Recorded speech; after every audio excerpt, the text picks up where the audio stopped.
Bonjour à tous, aujourd'hui je voulais vous parler du Black Friday, en particulier des promotions, puisqu'en fait le Black Friday arrive très bientôt en France, c'est généralement fin novembre, et là cette année c'est le 27 novembre. Donc vous avez encore allez, 20 jours pour vous préparer, mais je pense que c'est vraiment important de le faire, même si vous n'êtes pas dans l'e-commerce, et même si vous avez une activité de service, parce qu'en fait, tout simplement, le Black Friday, c'est surtout un prétexte de faire passer les gens à l'action. Là, il y avait une personne qui me disait, ouais, je suis prestataire de service, est-ce que je peux faire une promo Black Friday spéciale nettoyage de terrasse avec X% de réduction? Mais je disais, mais oui, oui, tout simplement parce que c'est juste un prétexte pour communiquer auprès des clients, leur faire passer à l'action, voire les faire goûter un service et les faire peut-être découvrir d'autres services. Donc n'hésitez pas. Euh, le Black Friday, par contre, a quand même des spécificités importantes, c'est que c'est vraiment le moment des bonnes affaires. Donc si vous faites juste une promotion classique avec les moins 25% ou des choses comme ça, vous n'aurez vraiment pas une très belle efficacité. Il faut véritablement surfer sur la vague en fait de ce fameux vendredi noir ou vendredi fou, où c'est vraiment les bonnes occasions avant en fait Noël pour préparer Noël, et c'est généralement des occasions qui durent pas très longtemps, ça dure 24 heures. Donc c'est vraiment quelque chose qui doit être basé sur l'achat d'impulsion. Je vous parlais tout à l'heure de la personne à qui me disait est-ce que je fais un nettoyage de terrasse? Oui, je peux faire un nettoyage de terrasse, un nettoyage de piscine, un machin, et ceci et cela, puisqu'en fait c'est quelque chose qui va être uniquement valable une seule fois, et il faut que les gens tout de suite se disent oh, c'est la bonne affaire, justement je voulais le faire, c'est une réduction exceptionnelle, pour les engager dans l'achat d'impulsion et pas être dans le rationnel. Si la personne doit dire ah ouais tiens faut que je réfléchisse à ceci à cela, ça ne marchera pas. Votre promotion Black Friday ne fera pas en fait appel à l'émotion. Si par exemple vous offrez, comme je disais, 10% de réduction, 20% de réduction, ça va pas aller. Si c'est un produit où il faut vraiment une intense réflexion, faire un choix comme un logiciel de CRM ou des choses comme ça, ça sert à rien. Les gens en fait vont pas l'acheter tout de suite. Ils vont dire non mais c'est une promotion impliquante, je vais pas l'acheter sous le fait de l'impulsion. Par contre, imaginons que vous vendiez un logiciel de CRM, vous vendrez certainement pas des upsells vers des versions plus fortes et tout ça. Et par contre, vous pouvez faire un appel Black Friday pour par exemple ajouter un user, 10 users, un pack de 5 users, des choses comme ça. Parce qu'en fait, c'est quelque chose qui est très simple. Les gens vont sauter sur la bonne occasion, la bonne affaire. Donc vraiment, c'est vraiment là-dessus. Il faut jouer sur l'émotion et la bonne affaire. Alors aux États-Unis, le Black Friday, c'est les vêtements, c'est les fringues, bref, c'est des choses vraiment du quotidien. C'est quelque chose que les gens pourraient utiliser, même s'ils n'utilisent pas tout de suite. En fait, ça permet quand même de sauter sur l'occasion. Les gens parfois, et même moi ça m'arrive, d'avoir des promotions sur des offres, et je me dis waouh, c'est un truc important, je vais le prendre.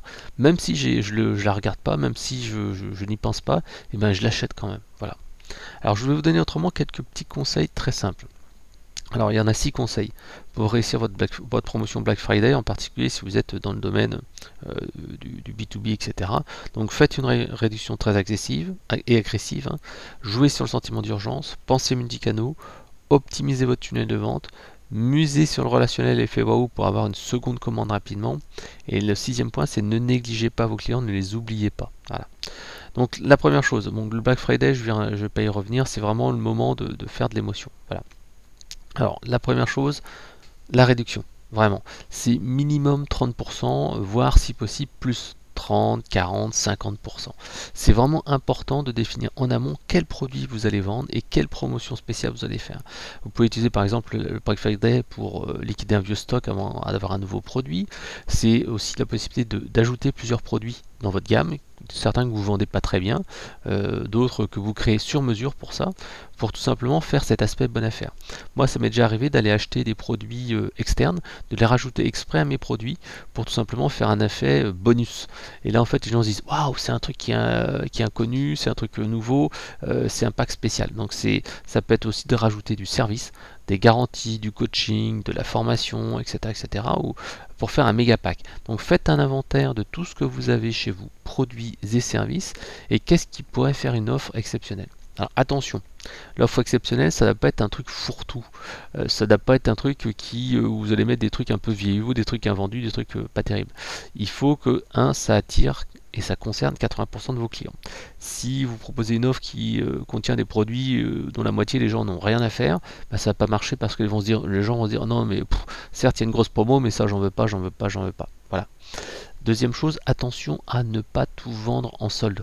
Ça aussi c'est un truc, le but du Black Friday c'est pas forcément d'aller solder tout votre stock à vous. Le but c'est d'aller attirer les gens avec une offre spéciale, essayer de les faire dériver vers d'autres produits ou de déstocker des produits. Voilà. Donc listez vraiment tous les produits que vous avez et services. Imaginez comment on pourrait faire un pack spécial avec une réduction vraiment folle et que 80% des produits et services doivent intéresser 80% des prospects. Voilà. Deuxième chose, c'est jouer sur le sentiment d'urgence. Vraiment, l'urgence, c'est le levier majeur et c'est pour ça que le Black Friday fonctionne très bien parce que ça dure que 24 heures. Avec le sentiment d'urgence, les clients vont vraiment affluer vers le magasin.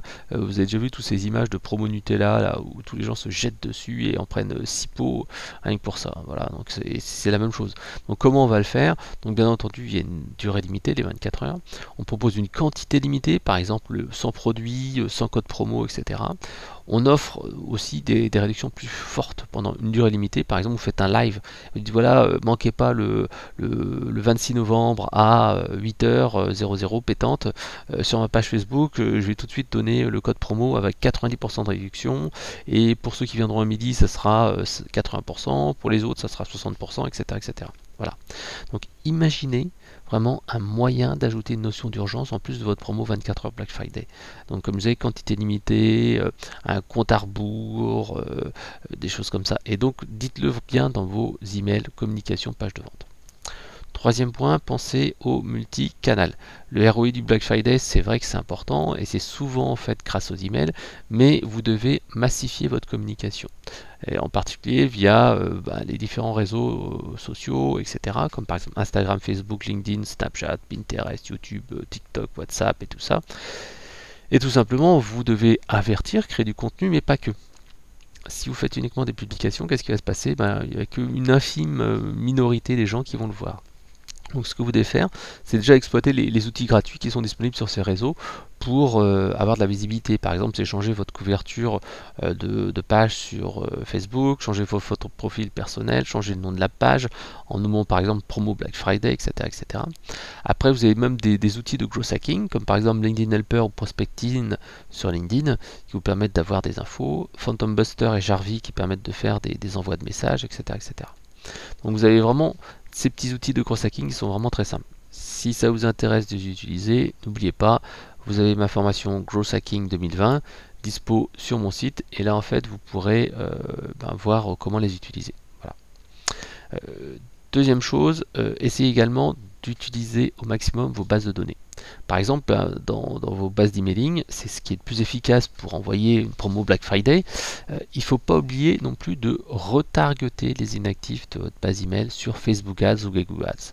Pourquoi? Parce qu'en fait, ces gens-là, vous n'arrivez plus à les toucher, ils ne lisent plus vos emails, ou alors vos emails arrivent en spam, ou ils arrivent dans la boîte promotion dans Google, dans Gmail. Donc en fait, vous devez les retargeter par un nouveau moyen qui feront qu'ils vont voir à nouveau vos messages. Donc vous les retargetez avec un Facebook Ads et tac, vous envoyez votre liste d'emails sur Facebook et là vous les retargetez avec la promotion spéciale Black Friday. Autrement, changez également de prestataire d'emailing pour utiliser par exemple un nouveau nom de domaine, une nouvelle IP, ce qui permettra d'aller choper quelques-uns des inactifs de votre newsletter parce que tout simplement l'IP sera un petit peu neuf, vous aurez un domaine totalement vierge. Voilà. Utilisez également un chatbot Messenger si vous avez une page Facebook. Vous pouvez utiliser également les SMS ou le message vocal si vous avez les 06 des clients et l'autorisation de l'envoyer. Vous avez également la fonction newsletter de LinkedIn qui permet d'envoyer une newsletter à tous vos abonnés s'ils ont liké bien sûr votre article sur LinkedIn. Donc c'est quelque chose qui est vraiment intéressant. Donc là c'est une petite liste. Vous avez énormément sans doute de bases de données que vous devez exploiter. Attention bien sûr ne pas spammer, mais tout simplement essayez d'identifier comment vous allez pouvoir toucher les gens. Donc vraiment faites une liste des bases de données que vous possédez, les carrefours d'audience où vous êtes présent, où vous avez une base de fans, etc., etc. et décidez pour chacune de ces listes et ces carrefours d'audience, qu'est-ce que vous allez mettre? Est-ce que vous allez mettre un emailing en place, du retargeting, faire du growth hacking, faire de la publicité classique, etc., etc., etc. Quatrième point, c'est le tunnel de vente. Il faut vraiment penser pas uniquement à vendre le produit et c'est fini. Il faut au contraire que lors de l'achat, la personne en fait ait un upsell. C'est-à-dire un upsell, c'est-à-dire que vous allez essayer de lui vendre autre chose.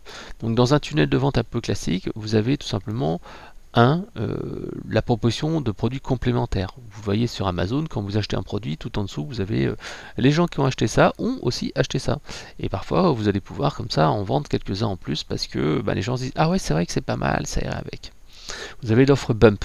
L'offre bump, qu'est-ce que c'est? C'est cette petite option qu'on a juste une case à cocher dans le panier qui permet en fait de vendre un petit produit complémentaire. Hein. Ce petit produit complémentaire, ça peut être une option. Moi, je le fais pour mes formations avec une réduction à -50 sur certains produits et c'est vrai que j'ai à peu près un tiers des gens qui prennent cette offre bump. Vous avez l'upsell. Qu'est-ce que c'est l'upsell? L'upsell, c'est dès que vous avez en fait vendu votre produit, sur la page de remerciement, vous n'allez pas juste mettre merci, vous allez recevoir votre produit dans les X jours ou X heures. Vous allez tout simplement dire hey, vous avez acheté ce produit-là, maintenant, si vous voulez, j'ai un autre produit super intéressant qui est complémentaire avec une réduction de 50% ou 30% ou 40% et ou même allez 60-70%, ça dépend ce que vous voulez faire. Et en fait, vous allez proposer aux gens d'avoir un autre produit qui est totalement lié au précédent, mais avec une réduction folle qui va dire ah ouais mais faut que j'en profite. Encore une fois, on joue sur l'émotion. Vous avez également la possibilité de faire une offre cross-sell. Cross-sell, qu'est-ce que c'est? C'est un produit de la gamme en fait. Hein. Vous allez proposer par exemple, si vous vendez une voiture, on vend peut-être pas ça en Black Friday, mais si on vend une voiture, le cross-sell, qu'est-ce que c'est? Vous allez peut-être vendre une garantie de révision, quelque chose comme ça. Donc quelque chose qui n'est pas directement lié, mais à un truc complémentaire. Ou alors vous allez leur vendre, je sais pas, un vélo électrique, où vous allez leur vendre une assurance spéciale. Bref, c'est quelque chose qui est lié au produit et qui permet en fait d'être vendu. L'offre downsell, qu'est-ce que c'est? L'offre downsell, c'est en fait une personne qui veut pas en fait commander votre produit ou votre upsell que vous avez présenté auparavant. On dit bah non, vous voulez pas ça, alors c'est pas grave, je vous mets en fait un produit moins cher, etc. avec moins de services.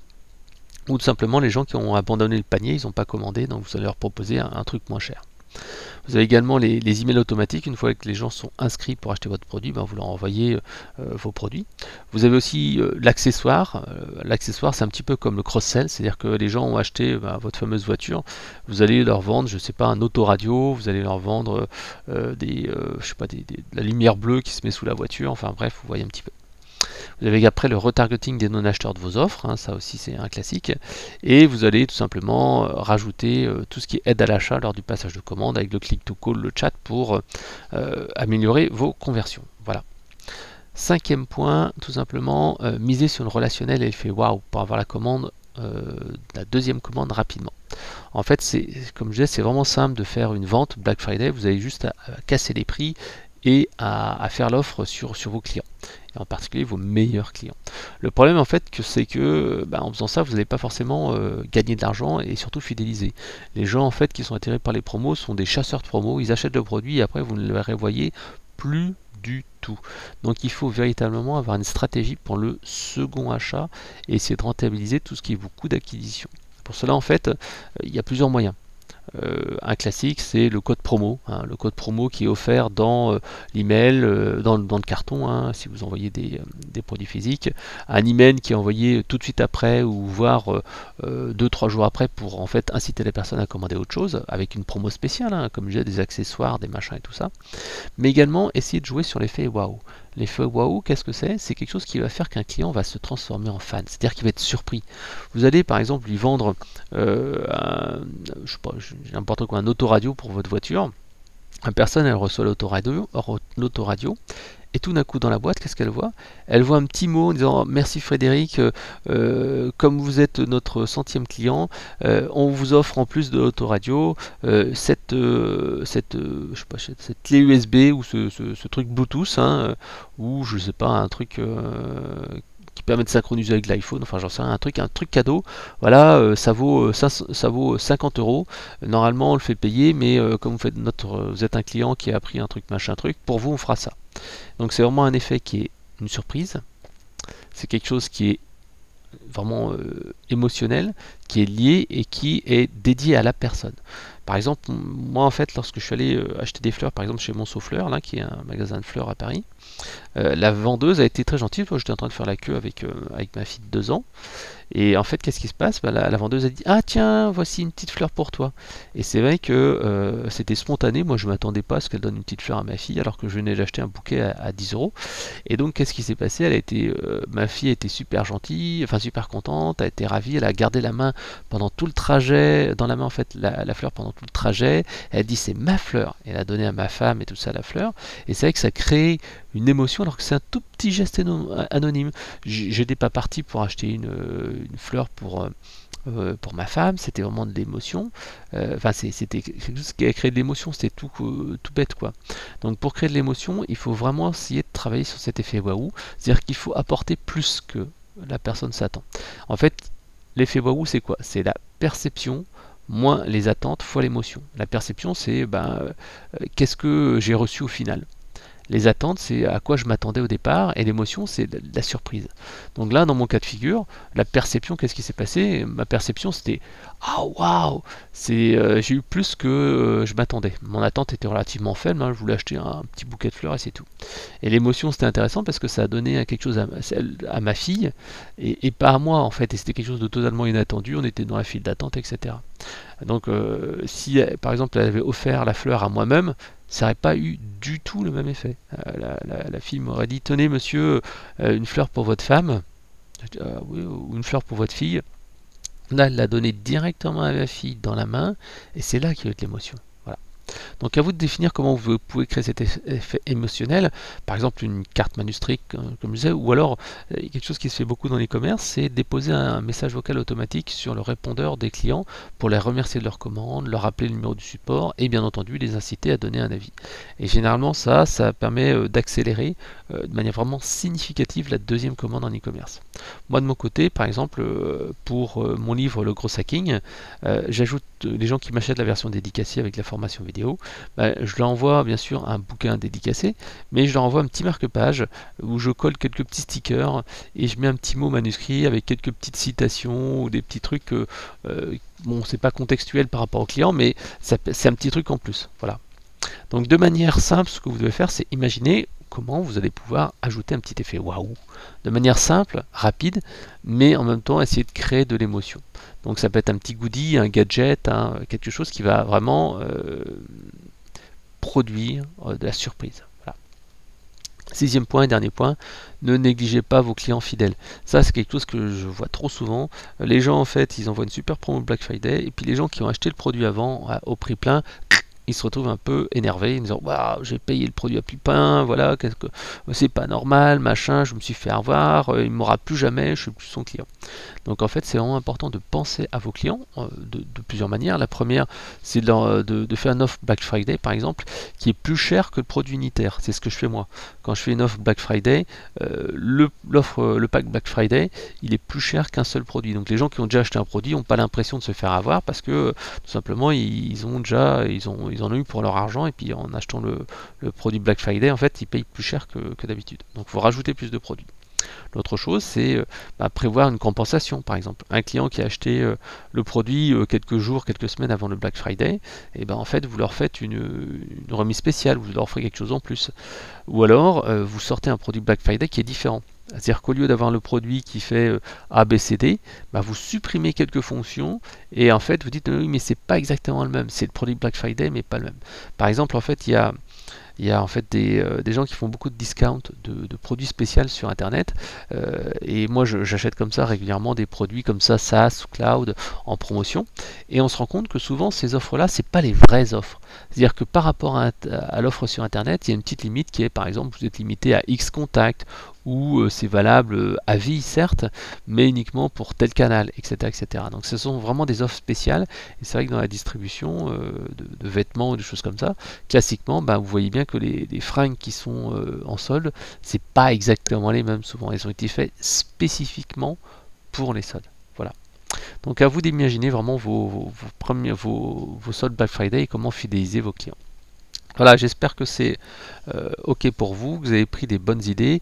N'hésitez pas à préparer vos promos Black Friday, puisque en fait, juste après le Black Friday, bah, il y a le Cyber Monday. C'est aussi une autre occasion de faire des promotions. Allez, à vous de jouer maintenant et bonne vente.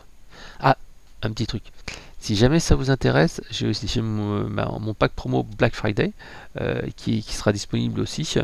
Envoyez-moi un petit message ou un petit commentaire et en fait, bah, je vous ferai bénéficier de cette promo qui sera valable que 24 heures le jour du Black Friday. Allez, à bientôt.